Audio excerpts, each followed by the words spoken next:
Olá, audiófilos e audiófilas de plantão, tudo bem? Sejam muito bem-vindos ao segundo episódio do Quinta Justa. Eu sou o Vitor Struck, eu sou um jornalista aqui em Londrina e se você, assim como eu, não vê muita graça na vida sem uma boa trilha sonora, pode ser que o Quinta Justa seja um lugar acolhedor, um lugar certo para você. Hoje eu vou receber duas pessoas muito qualificadas para me ajudarem a responder a pergunta: por que o som das lives das bandas muitas vezes é tão duro, tão quadrado? Será que é por conta do ambiente, a qualidade dos equipamentos, dos músicos, ou o trabalho que é feito depois da gravação, ou justamente um pouco de cada um desses elementos? Eu já começo dizendo também que o nosso objetivo aqui não é criticar o trabalho de ninguém. Nosso objetivo é qualificar esse debate, trazer um pouco mais de repertório do que está por trás do som, o que está por trás da questão da alta fidelidade.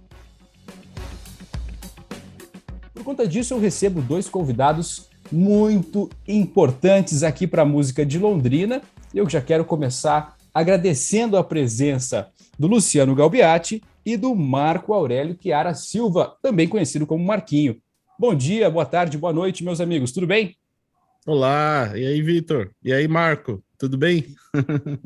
Obrigado, Lu. Obrigado, Vitor. Maravilhoso o convite. Aceitei na hora. Ainda brinquei com você. Falei, cara, que papo na fogueira. Mas você já apresentou de forma ultra polida, correta e para frente. Eu acho que é isso, a gente debater e tentar trazer, né, não soluções, mas uma discussão muito saudável. Sem dúvida, as lives vieram para ficar, né? Não é porque a pandemia, digamos assim, entre aspas, né, está chegando aí ao final que esta forma de apreciar a música, de receber o conteúdo que as bandas e os artistas estão produzindo, que ela vai deixar, né, de ser utilizada.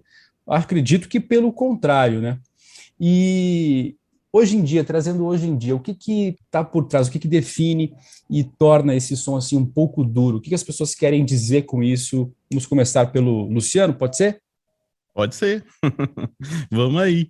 Então, bom, realmente, ó, vou dar um exemplo simples na prática aqui. Nós estamos fazendo uma conferência aqui pelo aplicativo, né?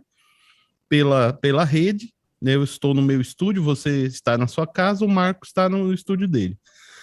E você percebe que às vezes a voz tem uma oscilação, né, de qualidade. Ela não fica inteiramente linear e pura. E isso são os artefatos do meio digital, né, dessa transmissão, vamos dizer assim, de dados, né? Então, assim, isso já é um ponto que compromete essa qualidade, né? Quando a gente fala digital, né, vamos simplificar aqui, mas vamos tentar explicar para o pessoal mais ou menos, para quem ainda não sabe. O digital vem de dígito, né? Então, tudo no meio digital é uma representação, vamos dizer assim, uma transcrição da realidade, né? Tanto a imagem, a foto, um filme ou o áudio, ele é uma representação do que é na vida real aqui, fora, longe do computador, né? Então, quando um som é convertido para o meio digital, ele usa dígitos. É 0, 1, 0, 1, 0, 1. Tudo se resume a dígito 0 ou 1. E a quantidade desses dígitos é que, né, faz com que isso tenha uma representação mais bem definida ou menos definida. E quando a gente trabalha na transmissão digital de streaming, essa banda ela tem limitações, né? Principalmente na nossa infraestrutura aqui no Brasil. Com a pandemia, o uso da internet foi muito intensificado, a produção dessas lives foi muito, aumentou muito, né? Assim, e isso fez com que também houvesse uma limitação. Assim, ó, gente, vamos diminuir essa banda aí, senão não vai dar para todo mundo. E isso acarreta nessas perdas, né? Basicamente isso, né? Assim, eu não vou entrar muito na parte teórica, mas esses dígitos, né?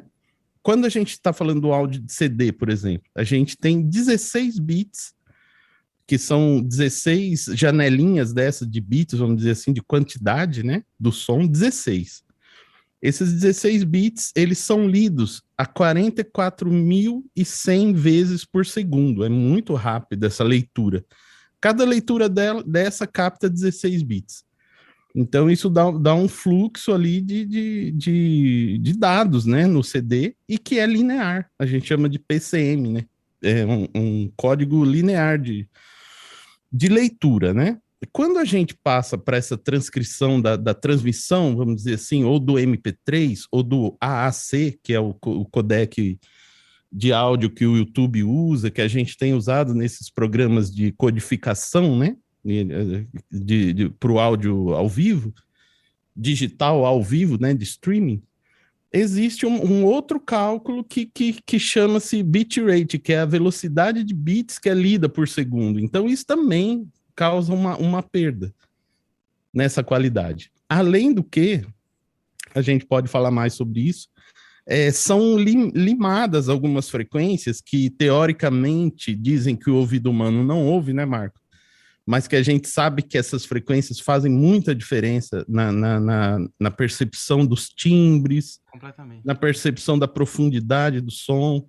Então, essas frequências são limadas, assim, as pontas do som que a gente chama, né, da parte grave, da parte aguda, elas são suprimidas para diminuir exatamente a quantidade de dados que precisa ser transferida, né? E tudo isso é feito, claro, com muita tecnologia, com muito estudo, com muito critério, né, por sociedades que se juntam de engenheiros mesmo para definir tudo isso, para que o consumidor tenha a melhor qualidade dentro das possibilidades da tecnologia atual, né? E ela sempre vai progredindo. Mas existe uma perda grande ainda, né, nessa qualidade, além de todos os outros fatores que a gente pode falar da questão da acústica. Eu já transmiti lives, mixei lives feitas em ambientes horríveis de acústica, assim, que aquilo não tinha como ficar bom também, né? É outra variável, mas vamos lá, vamos continuar aí.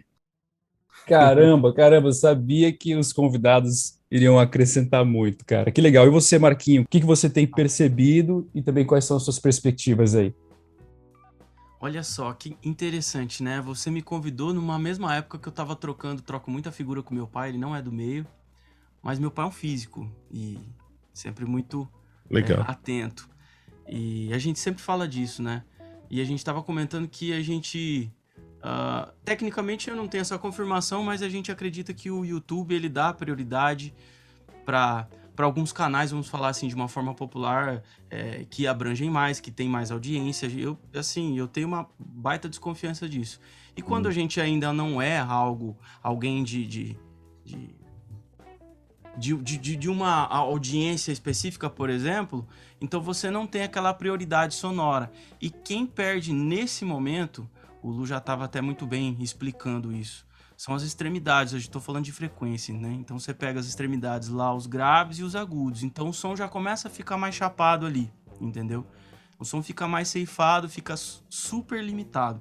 Mas também não é só essa qualidade técnica que a gente pode apontar, né? Tem uma série de coisas, o Lu também já pontuou a acústica, e a gente tem que pontuar também a qualidade da execução. É um fato, não é apontar o que está ruim, mas é simplesmente pensar como referência o músico pensando no seu artista preferido. Muitas vezes a gente até vê esse exemplo na prática, o músico traz uma referência e acaba não tocando baseado na referência, ou não executando, ou fazendo de forma diferente. Ou então, a gente tem que buscar cada vez mais isso, né? Porque eu sempre digo que a referência é importante, você ter a referência, não para você copiar, mas para você mirar o mais alto possível, para você acertar o mais alto possível. Afinal de contas, nós estamos em 2021, no meio do broadcast, da transmissão, do meio da mídia, do mainstream e do meio alternativo musical. Muita coisa já foi lançada de sucesso e... Enfim, então eu acho que o exemplo tá aí pra gente sim poder se inspirar, se espelhar e tentar fazer o melhor sempre nas execuções. E aí é claro que tem todo esse quesito técnico aí que a gente estava comentando, que o Lu ressaltou muito bem também. E curiosamente também eu recebi de um amigo meu, por exemplo, o Thiago Macena, um produtor super parceiro meu aqui nos últimos tempos. Ele me mandou, cara, dá um check nessa live aqui, do ano passado, 2020. Foi o ano das lives, né? Ainda continua. O mercado realmente mudou, né? E cada vez mais lives até hoje, né? Tá popular isso. Mas essa live foi no ano passado. E ele me mandou e eu achei curioso. Ele mandou uma live do Seu Jorge com Alexandre Pires. O Alexandre Pires, aquele do pagode. Sambista e tal. Opa, só para contrariar, né?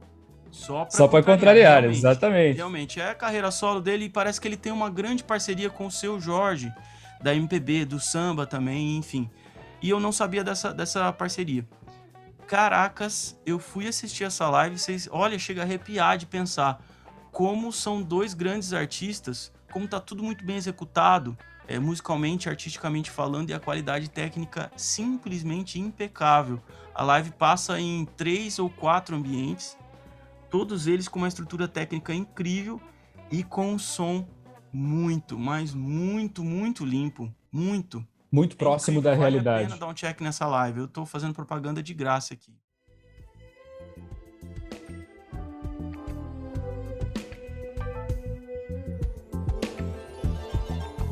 Vou passar a noite em casa sem pegar no sono, meditando sobre o que de fato aconteceu. Eu até pensei que fosse terminar na cama, como era de costume entre você e eu. Eu fiz de tudo, mas era tarde. Foi o que eu podia dar, você não entendeu. Eu quis e fui. Legal. E assim, tem samba, é claro, pra quem não gosta de samba, mas tem sons de MPB, tem tudo pra quem gosta de MPB, pra quem gosta de samba. Eu não vim do samba, eu também não vim do MPB, mas eu fiquei realmente embasbacado com a qualidade. Eu acho que aquela live lá é um baita do exemplo, e assim como muitas outras. Recentemente também, essa semana, eu tava até conversando com o Lu sobre isso, junto com o nosso amigo Matheus também, sobre a qualidade das execuções. E muito interessante você traz esse ponto. Você falou do samba, né? E a gente também se conhece, você é um guitarrista, o Lu é um baterista, ambos de mãos cheias, e trazendo essa comparação com o samba, para vocês que são produtores, quando, no caso, é uma banda de rock que tem uma tendência a tocar mais forte e com, no caso das guitarras, mais efeitos, mais ganho, uma gama de som, de maneira geral, já um pouco maior em comparação com o samba, é mais difícil de encontrar uma qualidade, por exemplo, para a transmissão de uma live? Ou não quer dizer, não tem nada a ver? Tem a ver, sim, e tem a ver com a largura. É um som bem mais largo, é um som que ocupa mais espaço, é um som mais cheio, entendeu? Então, vamos fazer o contraponto aí no samba, já que a gente entrou nesse assunto. É um som um pouco mais enxuto, um pouco mais tight. Então, até de certa forma, é um pouco mais propício para que você se tire um som limpo nessa situação. E o rock, por si só, ele já é sujo, enfim. Mas você pega bandas, de novo, voltando aqui para as referências, que são músicos que têm execuções muito limpas. Muito limpas. E eu acho que os pratos, eu sempre falo aqui dentro do estúdio, os pratos, eles podem até estragar uma gravação, especialmente até se ela for uma sessão ao vivo, né? Então, sempre tem que tomar esse cuidado, sempre tem que ter alguém dirigindo isso, sabe? E isso não transmite só pro estúdio, isso se traduz no palco também, deveria, né? E eu acho que faz a grande diferença o músico já tocar, executar, pensando nesse som mais limpo, nessa execução mais limpa. Eu acho que esse é o grande lance. Exato. Eu acho que independe da linguagem, viu? Eu acho que, assim, o rock tem os seus problemas, como você falou, né? Das guitarras serem muito barulhentas ali, elas vazam no microfone da voz e o baterista. Agora, se você tiver uma banda de rock onde os músicos têm a consciência, o cara sabe usar o amplificador dele, o baterista sabe se mixar ali, né, Marco? Mixar o chimbal com a caixa e ouvir os outros músicos e dar as dinâmicas certas, isso vai soar bem. No pagode, a mesma coisa, no samba, que eu já trabalhei nessa área também, sabe? Como técnico ao vivo, E eu via assim, cara, eu me via em maus lençóis, assim, com aquelas bandas. Todo mundo queria se ouvir muito alto, o pandeirista queria ouvir o pandeiro no maior volume, o surdo queria ouvir aquele grave tremendo todo, e todo mundo me enchendo. Ah, aumenta isso, aumenta aquilo, aumenta isso, aumenta aquilo. E de repente você via uns músicos que vinham com mais preparo, com mais bagagem profissional, acompanhar alguns artistas mais famosos ali de fora, tal. Os caras chegavam com uma educação, o cara já com aquele instrumento maravilhoso, com aquela pegada limpa e falava: não, abaixa aqui, pode abaixar, o meu tá muito alto, pode. E aí ia se educando, aí começava o show, os músicos locais vinham me falar: porra, mas com eles você capricha, né, Luciano? Com a gente, eu falei: cara, você não sabe o que tá acontecendo aqui.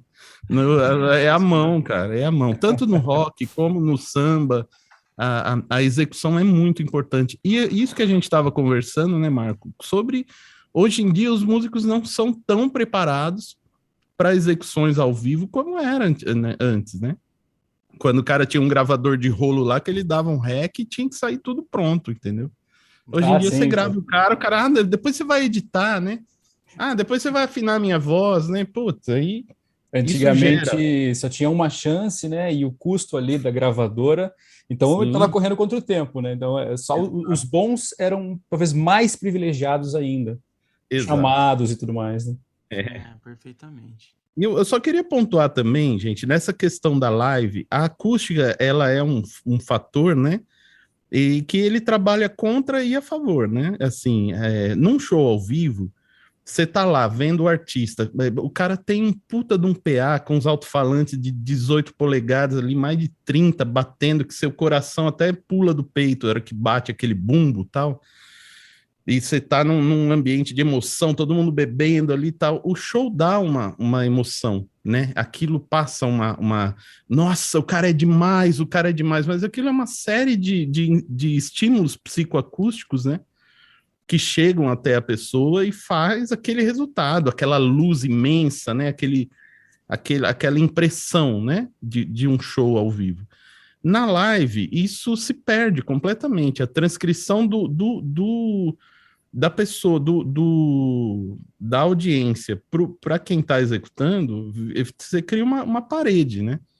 Então, assim, vai da técnica e dos profissionais envolvidos e da tecnologia envolvida tentar passar para a audiência uma experiência adaptada para que ele sinta alguma emoção, mesmo o cara estando dentro de um estúdio, tocando ao vivo, na casa dele, na sala da casa, né? Tudo Uhum. isso fica mais difícil de passar por isso que às vezes a gente acha, tá magrinho o som também, tá meio sem graça, porque você tá ouvindo no som da sua casa ali, no Sim, sim. Tem seu mais esse computador. detalhe, né? Às vezes Isso é outro detalhe.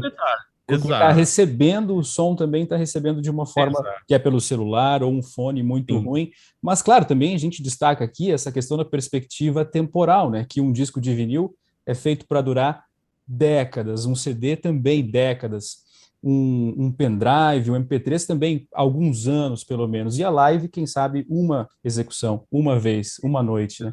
Tem toda exato. essa diferença, obviamente. Perfeitamente. E complementando também o que o Lu estava dizendo, eu acho que sempre que envolve o termo gravação, a atmosfera fica um pouco mais fria, fica todo mundo mais cuidadoso e Exato. tal. Diferente de, voltando para a execução, diferente para quando você tá de frente do palco ali sentindo a energia, né, o som realmente te empurrando, né, literalmente falando, Exato. A emoção é você outra, né? acaba não notando, né?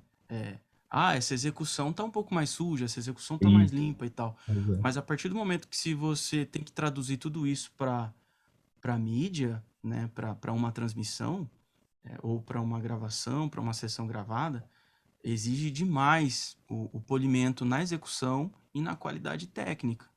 Então, por isso que o termo já é mais frio, fica todo mundo mais preocupado, fica todo mundo mais.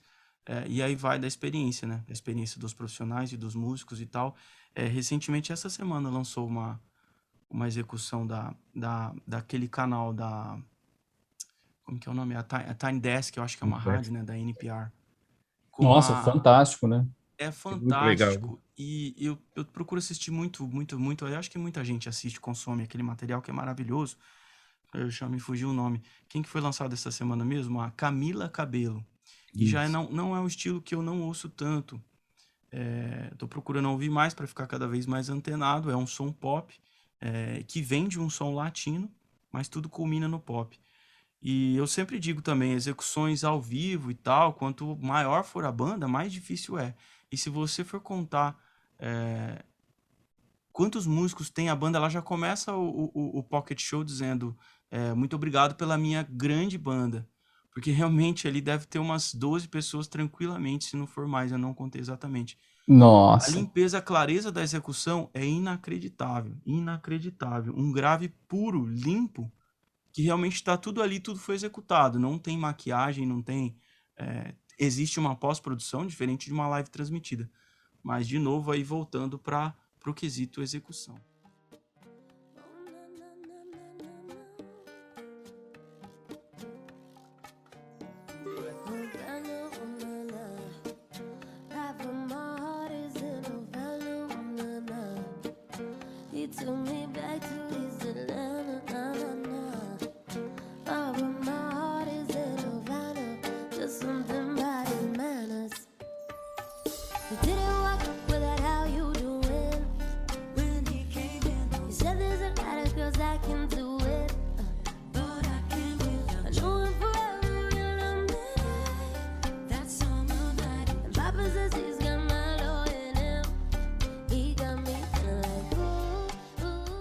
E quando existe, por exemplo, algum ruído ou justamente essa ausência dos harmônicos, quando algo acaba não ficando com a qualidade desejada, é possível que a gente desenvolva uma questão chamada fadiga auditiva, que é quando as fibras nervosas dos nossos ouvidos ficam até cansadas realmente de tentar ali buscar, né? Você está tentando buscar nesse processo de escuta. Isso já aconteceu com você? Vocês já ouviram falar disso? Com certeza. Assim, quando você está ouvindo algo confortável, né, e agradável ao cérebro, você fica muito mais tempo, né, sem ter essa fadiga, né?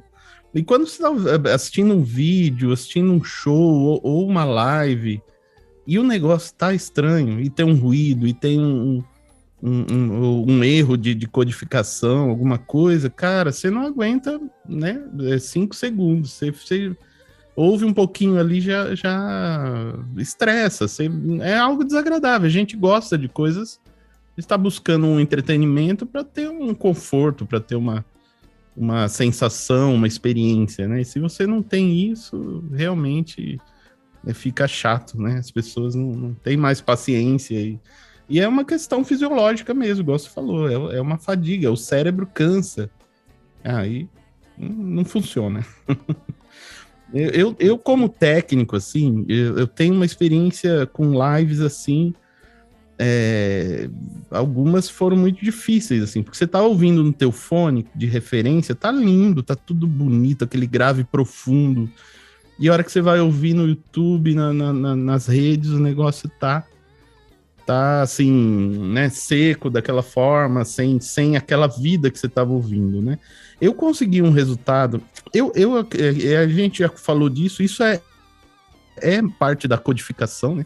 Se você está tendo uma referência no equipamento que está mixando, e quando você vai ouvir na internet tem outro resultado, então a codificação, aconteceu alguma coisa na codificação. Eu obtive resultados melhores até no último festival de blues do que eu fiz a mixagem das lives.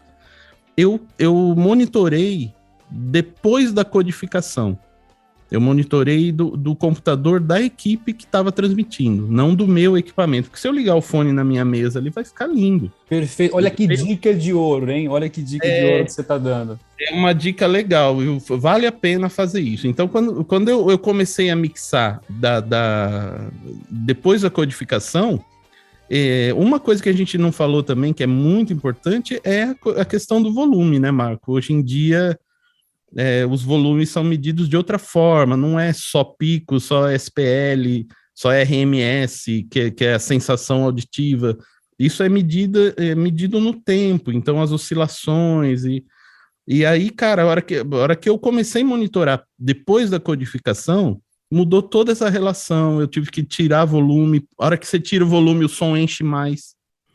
É o contrário, assim. Se você empurra, se você comprime na saída, se você tenta otimizar essa dinâmica para mandar um pouco mais de volume, o sistema recebe completamente de outra forma. Eu cansei de botar limiter, sabe, Marco, assim, no master, que é um dispositivo que limita os picos para você poder ter mais volume na saída, ter mais sensação de volume. Aí as pessoas começavam a reclamar na live, poxa, tá baixo, o som tá baixo. Aí eu tirava o limite, agora ficou bom, entendeu? Então esse comportamento é completamente diferente. Então se a pessoa, se o técnico que está ali não tiver esse traquejo tal, acaba não dando um resultado, né? E essa qualidade da codificação também influencia. A gente faz a codificação, na maioria das vezes, por softwares, né? A gente usa o OBS, a gente usa o vMix tal. E eu sei que existem hardwares específicos para fazer essa codificação, né? Inclusive essa live que o Marco comentou do Alexandre Pires com o seu Jorge, ela pode ter usado um hardware muito fera para fazer essa codificação e com certeza o resultado é diferente, né? Tem alguns fatores aí, né? E a gente está aprendendo, é tudo muito novo, né? A gente tem que ir aprendendo. Conforme a tecnologia vem avançando, a gente tem que estar se adaptando. É isso. Perfeitamente, Lu, sensacional. Eu acho que começou esse tópico falando sobre a fadiga auditiva, né? Eu acho que o que é importante a gente pontuar também, quando a gente está trabalhando numa produção dessa, ou uma transmissão, ou enfim, a gente está tentando entregar um material polido, limpo, macio, né? Esse é o tema da live, com o som adequado, para que as pessoas não sintam essa dureza sonora ou na transmissão por si só, nas imagens e tal. Mas detalhe que até esse momento, até o início da transmissão, muita gente que está lá envolvida com isso já trabalhou demais. Então já tem muita gente fadigado. E é assim mesmo. E assim, a partir daí, a hora que você termina de ajeitar tudo, daí que começa a transmissão. Então realmente é uma coisa que exige uma concentração. Você virar, aquela famosa virei a chave, né? Agora eu tô preparando, planejando, montando, né? E agora eu tô executando, tô transmitindo, tô gravando. Então, geralmente é assim, quando você já entra para gravar, você já entra no valendo, você já tá em um certo ponto ali de cansaço, né? Estresse, Físico, né? com certeza, e auditivo também. Isso acontece muito, muito mesmo no estúdio. Mas eu sempre comento, falando de produção, falando de gravação, no meio dos eventos, das transmissões também, eu acredito muito que não tem como trabalhar sem essa pressão. É assim mesmo. As coisas são assim. Não tem como a gente falar, ah, não, faz de forma mais tranquila. Não tem, não existe esse tempo. As pessoas não vão ter o tempo para começar aquilo muito antes, não vão ter condição de locar o espaço com antecedência, não vou ter condição de. Enfim. Então, é realmente sempre muito apertado mesmo, né? Uma vez eu entrei numa gravação que ela tinha que começar e ela tinha que terminar, e ela durou 16 horas. E o cara terminou a gravação, a gente estava tão cansado, mas ao mesmo tempo a gente estava tão satisfeito, tão feliz, que a gente sabia o que a gente tinha dado o máximo ali. E realmente eu me orgulho muito desse trabalho até hoje, foi em 2018, não faz tanto tempo assim. Não tinha muito a ascensão das lives, mas... E também eu já conversei com muita gente do meio que já passou dezenas de horas a mais trabalhando de forma seguida porque realmente não tinha outra opção. Então é assim, no meio é assim. É, e agora você imagina uma live daquele tamanho, né? De novo falando do Alexandre Pires, do Seu Jorge, o quanto de preparação que não teve ali, né? Então, eu acho que é muita coisa envolvida por trás e a gente tem que sempre procurar caprichar e polir e dar cuidado e carinho em todas as etapas, porque são várias. Se a gente não souber dividir as etapas, você fica perdido. O que é valendo, o que é preparação, e é isso, é isso. O Lu também já deu um monte de dicas aí, essa questão de monitorar a transmissão e não monitorar o seu console em si. né? Então esse é o grande lance, monitorar o que está sendo transmitido. É sensacional. Essa última transmissão que nem sei se foi a última no caso dele, né? Mas a gente estava assiduamente acompanhando, que foi o Festival Blues de Londrina. Maravilhoso, né? Um evento, Me ajudaram assim, muito, Marco, Tava show de bola. vários amigos. dá um arrepio, dá um orgulho, assim, pra gente, né? Somos londrinenses aí, um evento desse tão bonito. Eu não sei se o pessoal sabe, mas o Marco tem o estúdio dele, o Toque Grave, eu tenho o estúdio Fábrica, e a gente tem uma história, assim, de muita parceria, assim, eu aprendo muito com ele, a gente troca muita informação, a gente, um manda o trabalho do outro para ouvir, a gente tem um grupo com o Matheus Mendes, que também é um estudioso do áudio, e a gente sempre tá junto, ali é... Então a gente está sempre aprendendo junto, um somando com o outro. Acho que isso é uma coisa muito saudável, assim. Eu admiro muito o trabalho do Marco, que ele eleva o nosso meio a um outro nível de qualidade, de seriedade, de profissionalismo. E a gente sempre tem uma troca muito legal. Eu agradeço aí, viu, Marco? E aí, que maravilhoso, Lu. Que legal, cara. Tocado aqui. Obrigado. Depois eu vou ter que fazer aquele Pix lá para compensar. Isso, vale. Mas o valor não vai ser tão simples assim. O valor vai ser caro, vai ser alto. Vai ser caro. É muito recíproco, viu, meninos? Vitor, Lu, é recíproco demais. Cara, que legal. É justamente por isso, né? Por vocês entenderem que a competição que mais faz sentido é consigo mesmo e não com os caras que estão na sua cidade ao lado, que o processo de crescimento ele segue e vocês estão sempre aí se aprimorando e sempre em destaque quando o assunto é produção musical. E no nosso caso hoje aqui, a questão das lives. O objetivo aqui do nosso programa era desvendar a questão das lives e eu acho que estamos conseguindo aos pouquinhos desvendar e podemos chegar até o final justamente sem uma resposta objetiva, é óbvio. Mas e você falou mais cedo no início da nossa conversa, Luciano, sobre o termo psicoacústico. Sim. E nessas pesquisas, para desenvolver aqui o nosso podcast, eu descobri que existe um livro, alguns livros, né, publicados no Brasil, um deles é sobre alta fidelidade, que é do Hélio Tax Bittencourt e do seu irmão Paulo Tax Bittencourt, sobre os fundamentos psicoacústicos, esse livro lá de 1965. Tem outros materiais, canais do YouTube, o que vocês deixam de sugestão para quem quer continuar nessa busca de aprimorar ainda mais o seu processo de escuta? Olha, muito legal, eu vou pegar essa dica aí. Eu vou te dizer que eu sou um cara muito autodidata, assim, né? Então, as coisas que eu vou aprendendo muito com a experiência e com o dia a dia mesmo, né? Eu já trabalho com isso há mais de 20 e poucos anos e a gente vem testando algumas coisas e eu entendo, então não vou deixar nenhuma dica teórica, não, de bibliografia, mas valeu a dica aí. Eu acho que tem que buscar mesmo, tem que estudar, tem muito material nessa área, psicoacústica, acústica em si, né? A gente, hoje em dia, está muito na moda, até eu vi um curso esses dias, transforme seu quarto num estúdio profissional. Apenas com um computador e um microfone. Aí eu fiquei chocado com aquilo. Eu entrei em contato com o cara. Falei, como que você fala isso, cara? Então, você pode gravar qualquer coisa no seu quarto. Você pode produzir qualquer coisa no seu laptop de boa. Mas não fala que você vai transformar seu quarto num estúdio profissional. Não vai. Jamais vai. Você tá exagerando na tua cópia aí de vendas. Falei pro cara mesmo. Entrei em contato, né? Porque tá chocante, tá demais, né? E isso acaba, as pessoas começam a achar que faz de qualquer forma.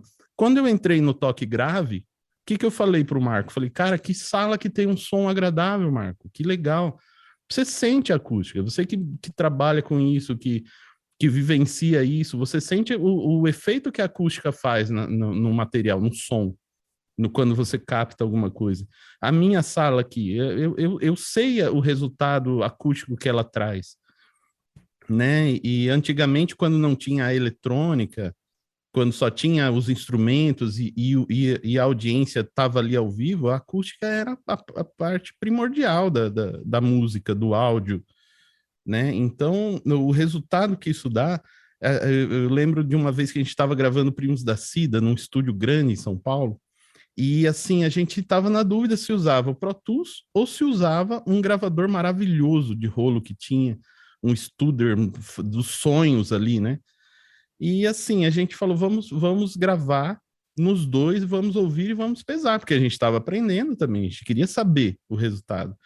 E assim, cara, a sensação de ouvir uma coisa e de ouvir outra é completamente diferente. A sensação que aquele som causa, a forma como o cérebro recebe a informação.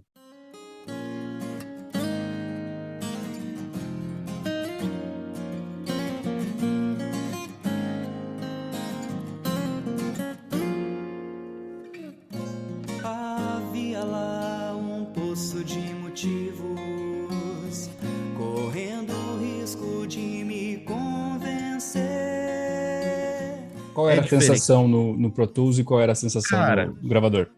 Na época, ainda era uma fase do CD, da coisa do áudio digital, tá muito na moda e tá chegando.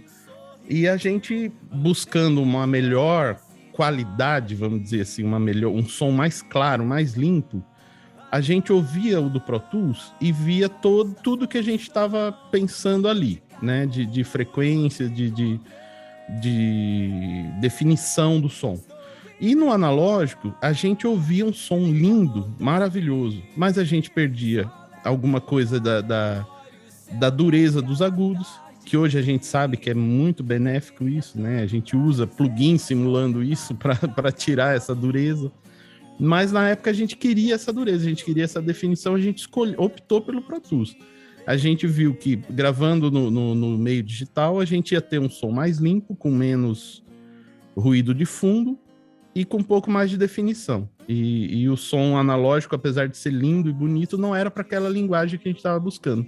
Muito rápida, de muita guitarra, de muita palhetada, de bumbos rápidos, de coisas que tinham que ser definidas e não podiam se misturar. Né? Então, a gente tem que ver os dois, o benefício e as perdas dos dois sistemas, né? Vamos dizer assim. Mas como eu falei no começo, o meio digital é uma representação através de dígitos da realidade, não é a realidade. Né?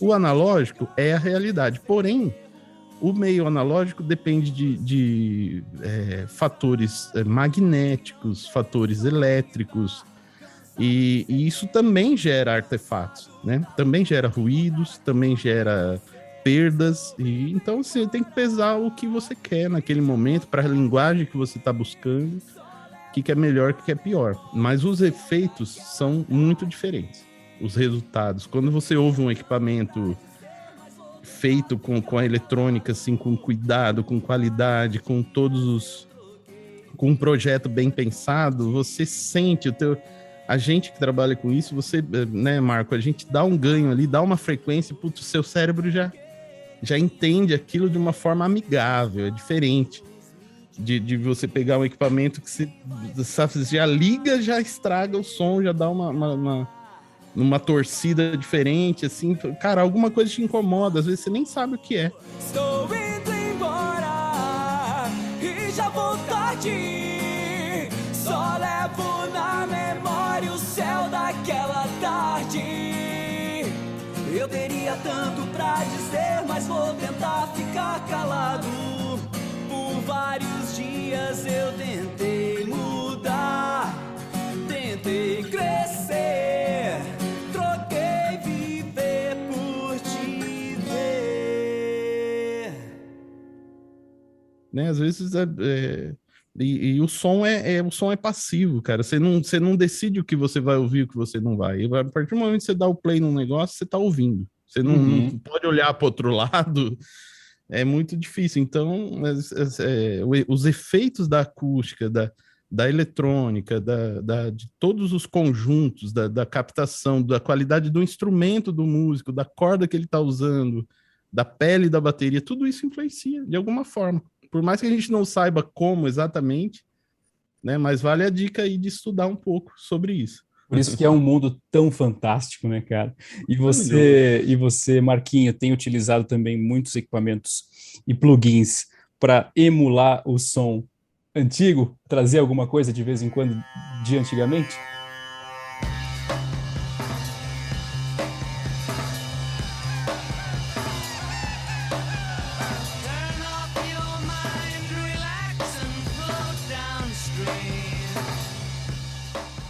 Eu acho que o som antigo é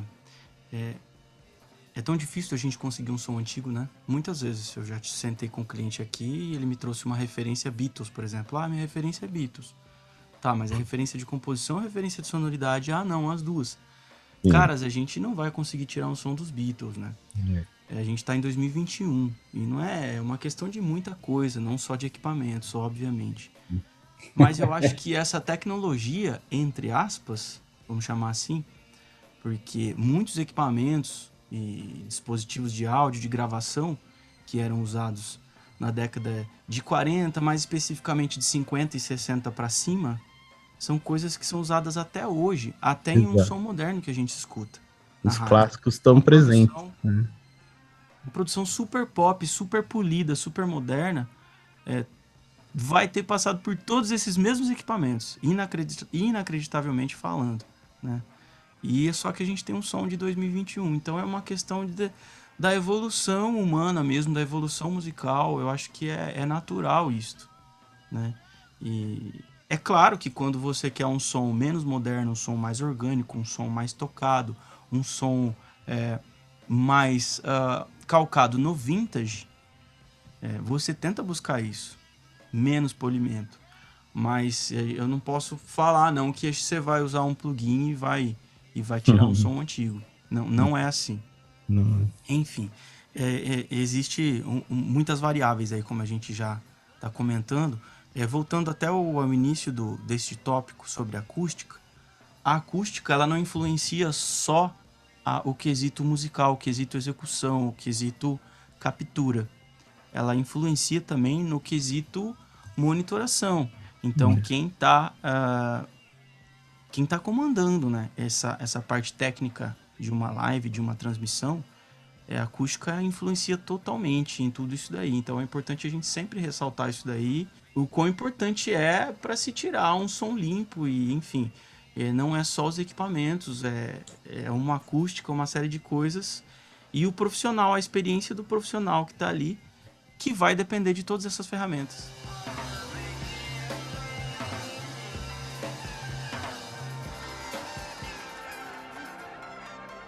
Pessoal, muito obrigado, hein, por essa verdadeira aula que a gente teve hoje aqui, tentando abordar o tema. Por que o som das lives muitas vezes é tão duro e deixa a desejar no sentido de passar essa emoção que às vezes os músicos estão tentando passar ali naquele momento? E, claro, tive excelentes convidados aqui, Luciano Galbiati, Marco Aurélio, Chiara Silva, muito obrigado. O Marquinho, né? Todo mundo conhece o Marco Aurélio como o Marquinho aqui em Londrina. Muito obrigado. Eu sei que vocês devem estar com o tempo aí cheio de coisas para mixar e para masterizar agora nesse momento. E, enfim, a gente pôde abordar um pouco esse conteúdo aqui no Quinta Justa. Ô, Vitor, meu amigo, muito obrigado, muito obrigado. Realmente é um prazer poder falar aqui para vocês, tentar trazer um pouquinho desse universo. Então, assim, é um bate-papo que voou, que passou muito rápido. Eu sou muito grato de poder estar aqui falando com vocês sobre isso. Obrigado, Lu, obrigado, Vitor, obrigado, Folha de Londrina.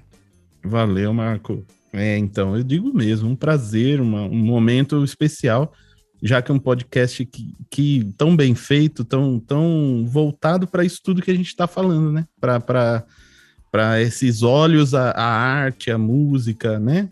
Então, muito obrigado mesmo pelo convite, foi um prazer. Um abraço aos ouvintes. E um dia teremos também um estúdio com ainda mais qualidade para gravar o nosso podcast. Neste momento, ainda estamos começando. Vamos lá.